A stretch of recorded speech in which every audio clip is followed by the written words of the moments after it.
No podemos separar la educación y la lectura. La una va enlazada con la otra. No se vayan. Cuando regresen estaremos hablando acerca de tantas clases y oportunidades que hay para la buena o mala lectura. Ya regresamos.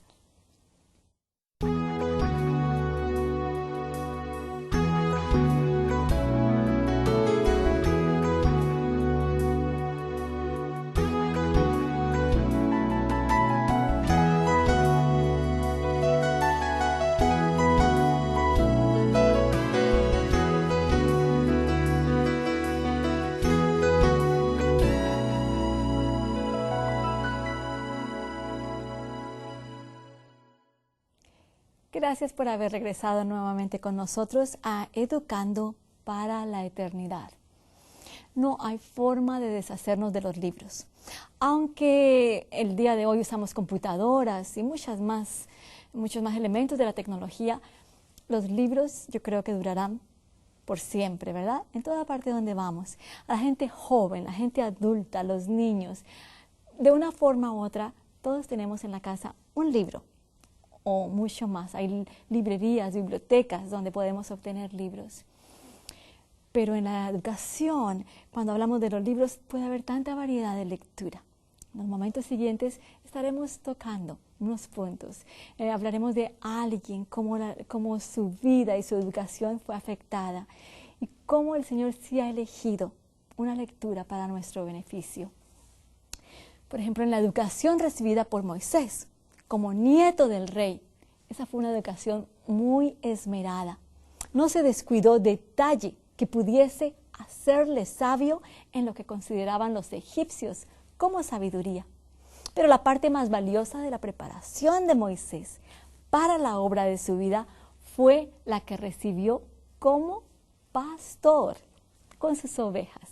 Mientras apacentaba sus rebaños en los desiertos de las montañas y las verdes dehesas de los valles, Dios le enseñó la más alta sabiduría. En la escuela de la naturaleza, teniendo a Cristo como su maestro, aprendió lecciones de humildad, mansedumbre, fe y confianza que vincularon su alma más estrechamente con Dios. En la soledad de las montañas, aprendió lo que no había podido impartirle toda su instrucción en el palacio del rey. Una fe sencilla e inquebrantable y una constante confianza en el Señor. Moisés había supuesto que su educación en la sabiduría de Egipto le habilitaba plenamente para sacar a Israel de la servidumbre. ¿No era sabio en todas las cosas necesarias para un general de ejército? ¿No había tenido las ventajas de las mejores escuelas del país? Sí, se sentía capaz de librar a su pueblo. Inició su obra procurando obtener su favor al corregir sus males. Mató a un egipcio que abusaba de un israelita. En eso manifestó el espíritu del que es homicida desde el principio y demostró su incapacidad para representar al Dios de misericordia, amor y ternura. Moisés fracasó miserablemente en su primera tentativa, como muchos otros. Perdió inmediatamente la confianza en Dios y dio la espalda a la obra que le había sido señalada. Huyó de la ira de Faraón. Concluyó que a causa del gran pecado que cometiera al quitar la vida al egipcio, Dios no le permitiría tener parte alguna en la obra de librar a su pueblo de su cruel esclavitud. Pero el Señor permitió estas cosas a fin de poder enseñarle la mansedumbre, la bondad y longanimidad que necesita poseer todo obrero del Maestro, a fin de tener éxito en su causa. Se le había enseñado a esperar adulación y alabanza por sus capacidades superiores. Ahora debía aprender una lección diferente. Como pastor, aprendió a cuidar de las ovejitas afligidas y enfermas, a buscar pacientemente a la extraviada, a ser longámine con la indisciplinada, a suplir con tierna solicitud las necesidades de los corderitos y de las ovejas viejas y débiles. En su experiencia Moisés fue atraído más cerca del príncipe de los pastores. Llegó a unirse y absorberse en el Santo de Israel. Él creía que Dios era grande. Él mantenía comunión con el Padre por la oración humilde. Miraba al Altísimo para obtener una educación en las cosas espirituales y el conocimiento de su deber como fiel pastor. Su vida vino a estar tan estrechamente vinculada con el cielo que Dios conversaba con él cara a cara, como habla cualquiera su compañero. Educado así, Moisés estuvo preparado para escuchar el llamamiento de Dios a cambiar el cayado de pastor por la vara de autoridad, a dejar su rebaño de ovejas para asumir la dirección de un pueblo idólatra y rebelde. Pero debería continuar dependiendo del caudillo invisible. Como la vara era un instrumento dócil en su mano, así también él había de serlo en la de Cristo. Moisés había de ser el pastor del pueblo de Dios, y por su fe firme y su confianza permanente en el Señor, muchas bendiciones iban a llegar a los hijos de Israel. Fue la implícita fe en Dios la que hizo de Moisés lo que fue. Obraba de acuerdo con todo lo que el Señor le ordenaba.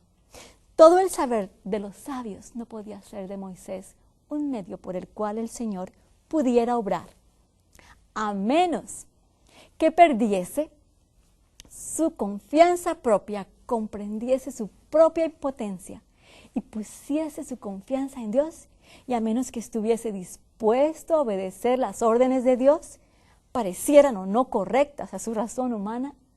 No fueron las enseñanzas de las escuelas de Egipto lo que habilitó a Moisés para triunfar sobre sus enemigos, sino su fe constante e inquebrantable, una fe que no vacilaba bajo las circunstancias más penosas. A la orden de Dios, Moisés avanzaba, aunque aparentemente no había nada sobre qué asentar los pies. Más de 1 millón de personas dependían de él y las condujo hacia adelante, paso a paso, día tras día. Dios permitió estas peregrinaciones.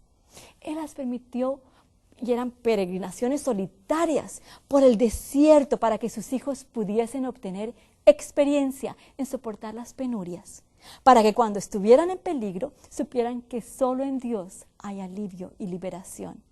Así podrían aprender a conocerlo y confiar en Él y servirlo con fe viva. Esta es la fe que necesitamos. Esta es la educación que necesitamos, ¿verdad? Cuando los jóvenes pueden por su recreación, por su lectura, por la escuela, obtener una fe viviente. Dios no depende de los hombres de educación perfecta. Su obra no se detiene mientras adquieren una preparación tan larga y elaborada como la que algunas de nuestras escuelas se proponen dar. Se requieren hombres que aprecien el privilegio de ser colaboradores con Él, hombres que le honren prestando implícita obediencia a sus requerimientos, sin tener en cuenta las teorías que les han sido inculcadas previamente.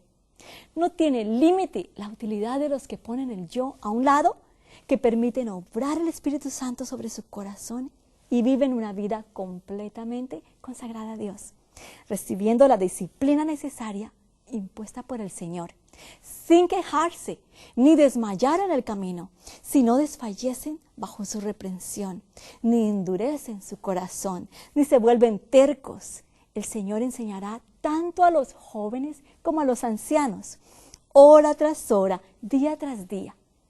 Anhela revelar su salvación a los hijos de los hombres.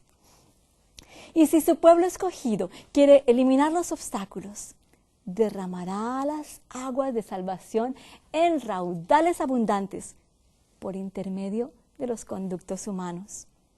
Un constante recargo del cerebro, cuando los músculos permanecen inactivos, debilita los nervios y da a los estudiantes un deseo casi irrefrenable de cambio y de diversiones y recreaciones excitantes.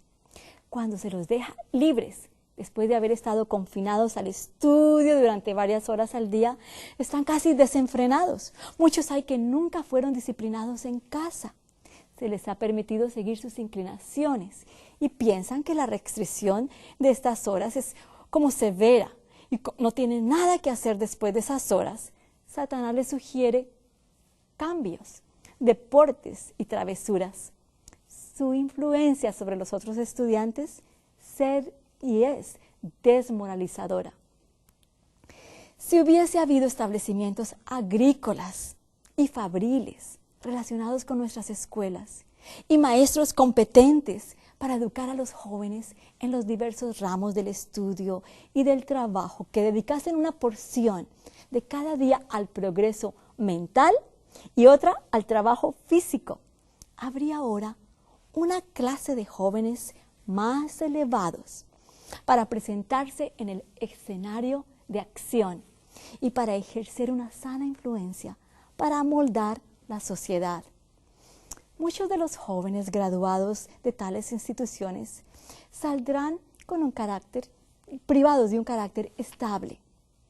Tendrían perseverancia, fortaleza y valor para superar los obstáculos y principios que no se dejarían torcer por las malas influencias, por populares que fuesen.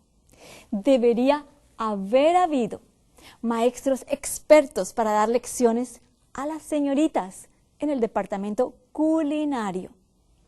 Debiera haberse enseñado a las jóvenes a cortar, a hacer y remendar la ropa, a fin de educarse para los deberes prácticos de la vida. Para los jóvenes debiera haber habido establecimientos donde pudieran ellos aprender diversos oficios, que pusiesen en ejercicio sus músculos, tanto como sus facultades mentales. Si los jóvenes pueden obtener tan solo una educación unilateral, ¿qué será de mayor consecuencia? Un conocimiento de las ciencias, con todas las desventajas que significan para la salud y la vida, o un conocimiento del trabajo para la vida práctica. Contestamos sin vacilar lo último. Si uno de los dos debe descuidarse, sea el estudio de los libros. Son muchas las jovencitas casadas que tienen familias, pero poseen poco conocimiento práctico de los deberes que incumben a una esposa y madre. Pueden leer y tocar un instrumento de música, pero no saben cocinar. No saben hacer buen pan, que es muy esencial para la salud de toda la familia. No saben cortar ni hacer sus ropas, porque nunca lo han aprendido. Consideran estas cosas como no esenciales y en su vida matrimonial dependen tanto de otras personas para hacer estas cosas como sus propios hijos. Es esta ignorancia inexcusable de los deberes más primordiales de la vida lo que hace a tantas familias desgraciadas. Durante los primeros años de la vida de un niño, su mente es más susceptible a las impresiones buenas o malas. Durante estos años, él hace un progreso decidido en la buena dirección o en la mala. Por un lado, se puede obtener mucha información sin valor.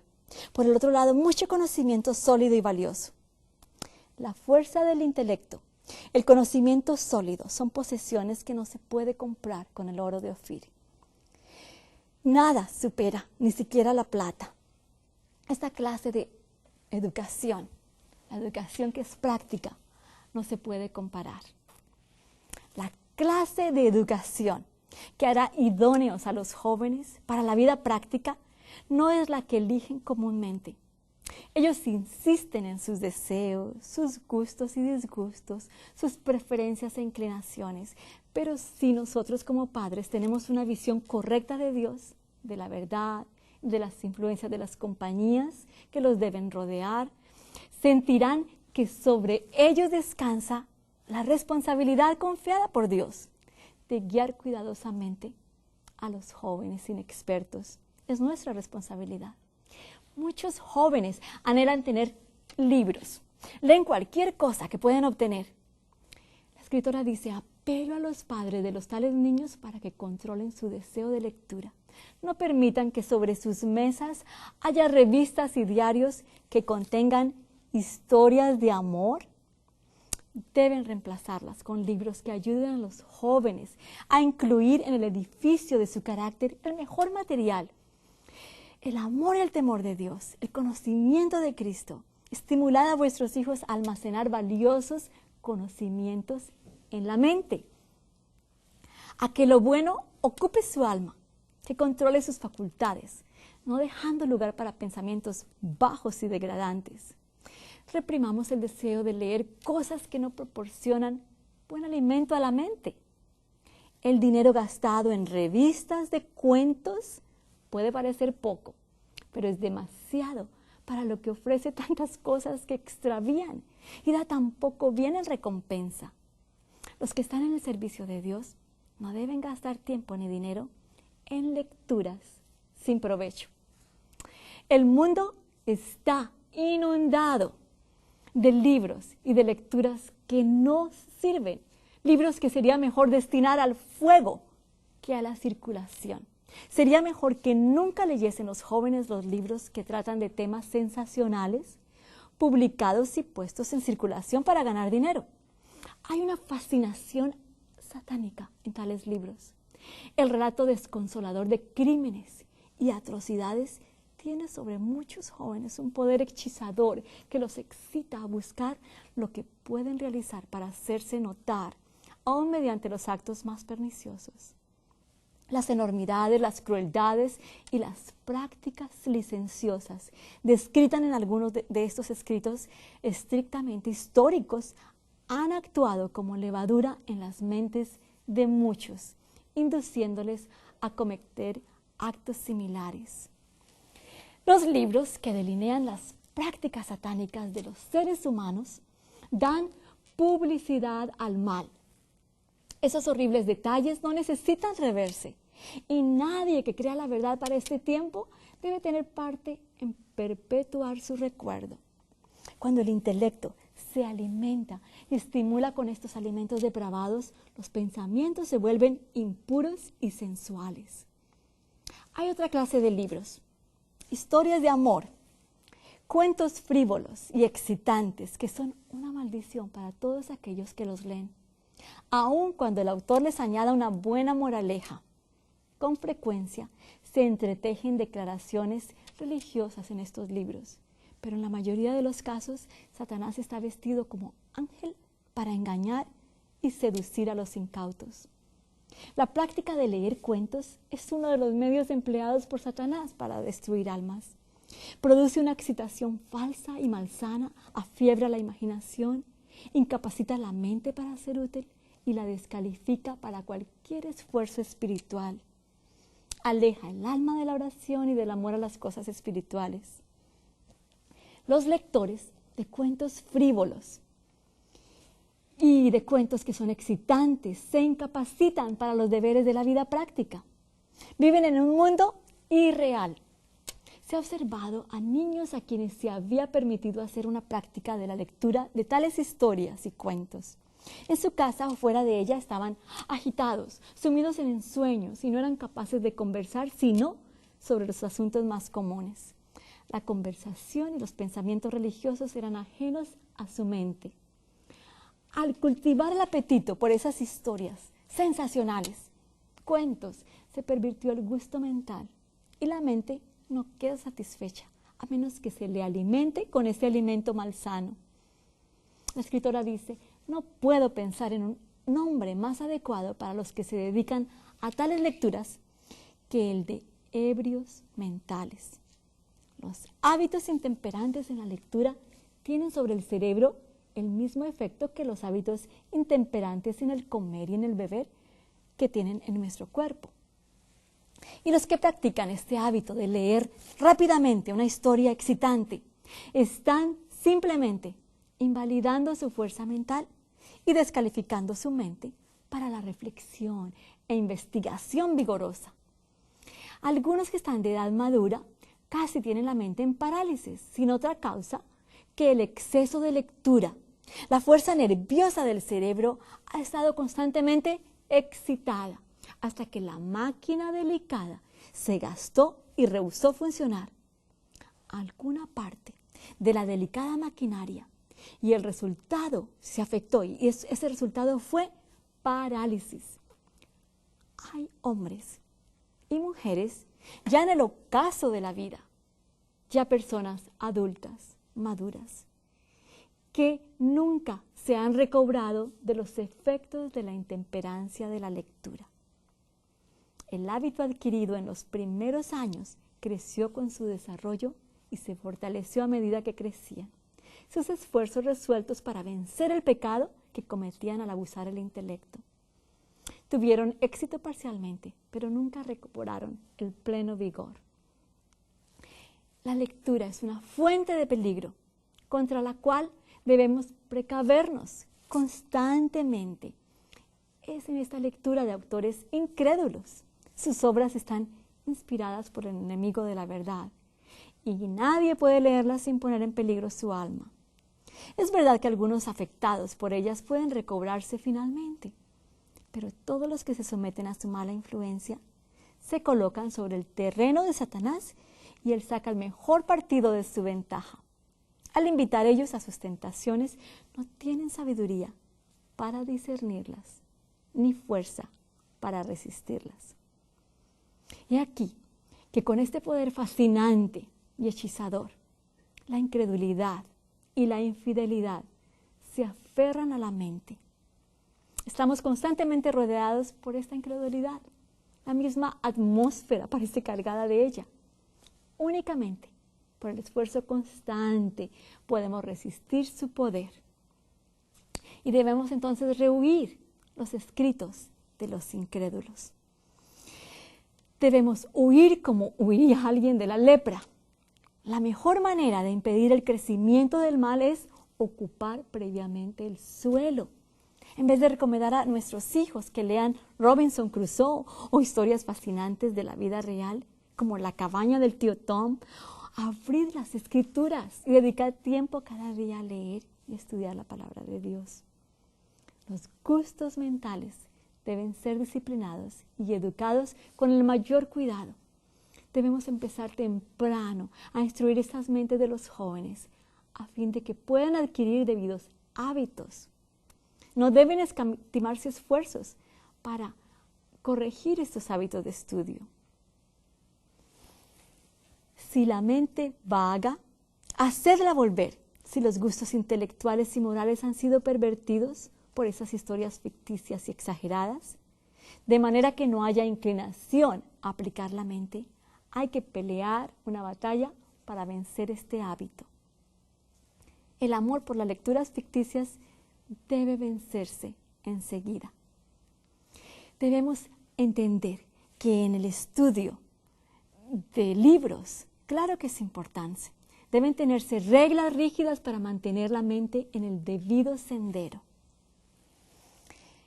Entre un campo inculto y una mente no educada hay una sorprendente similitud. El enemigo siembra cizaña en las mentes de los niños y los jóvenes. Y a menos que los padres ejerzan solícito cuidado, la cizaña brotará para llevar frutos malos. Se necesita trabajo incesante para cultivar la mente y sembrar en ella la semilla de la verdad bíblica. Se debe enseñar a los niños a rechazar las historias triviales y excitantes y a buscar lecturas sensatas que inducirán a la mente a interesarse en los relatos bíblicos, en la historia y sus argumentos. La lectura que arroje luz sobre el sagrado volumen y vivifique el deseo de estudiarlo. No es peligrosa ni dejarse a un lado. Es beneficiosa. La lección, por ejemplo, de la escuela sabática proporciona a padres e hijos una oportunidad de estudiar la palabra de Dios. Pero a fin de que obtengan este beneficio que podrían adquirir en la escuela sabática, tanto los padres como los niños deben dedicar tiempo al estudio de la lección, procurando obtener un conocimiento cabal de los hechos presentados, tanto como de las verdades espirituales que estos hechos están destinados a enseñar. Inculcar en la mente de los jóvenes la importancia de buscar el significado completo del pasaje considerado. Padres, apartar cada día un momento para el estudio de la lección de la escuela sabática con nuestros hijos. Renunciar a la conversación familiar. Si ello es necesario, dejad todo aquello que os quita el tiempo para encontrar una lectura que sea de beneficio. Todos podemos hacerlo, ¿verdad? A los niños les encanta la lectura, pero en lugar de quitarle el libro de muñequitos o de cuentos o de novelas, tenemos que buscar una alternativa y buscarles algo mejor, animarlos en algo mejor, más elevado. Esa es la clave de la palabra educación, es algo mejor. Pero, ¿qué leemos nosotros los adultos? A veces los jóvenes se contagian por lo que tenemos en nuestra casa. Si andan revistas volando que son sin valor, triviales, de modas, revistas solamente de cosas que no tienen nada, que no ayuda al intelecto, los jóvenes son fáciles para absorber. Les encanta leer, ellos agarran todo lo que encuentren a mano. Entonces, qué importancia tener cuidado. Les animo a que lean el libro de la educación, donde encontrarán toda esta información y aún mucho más y más amplia. El libro El obrero evangélico, El colportor, el libro El ministerio de curación. Todos estos libros, si llaman al Saber en latino, les damos información donde lo pueden localizar. También, juntos como familia, pueden elegir un libro a la semana.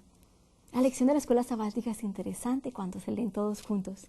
En este momento, cuando estamos grabando este programa, estamos en una lección que es excitante acerca de la vida de Jacob y sus hijos, la vida de José.